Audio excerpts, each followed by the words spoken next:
can you recognize shame? How can you recognize shame? I would describe shame as, imagine that you have a very large solid metal spring inside your body, chrome, very shiny, big, the kind of spring that you can't bounce. It's a solid spring. It's inside the core of your being. When you hit, and on that metal spring is a little train, and just a tiny little train at the top, little train engine, like a steam train engine. And when you hit shame, that metal coil begins to heat up.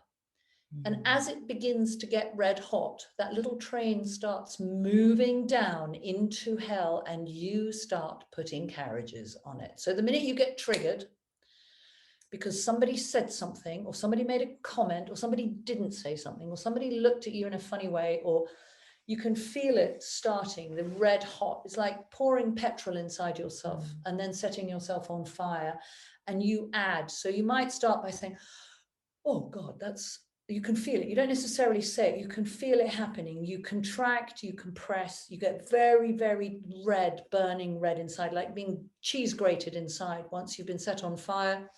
And then you add and you add. Why do I always do this? Why can't I? Why? I'm so shit. I have worked with people who've done shame. They've been in a shame spiral when they've come to see me.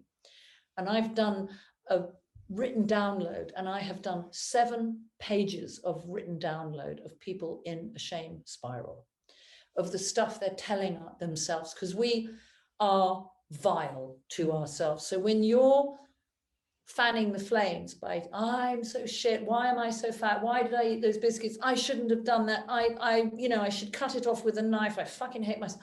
This is shame. And that's what shame feels like. It feels like an evisceration.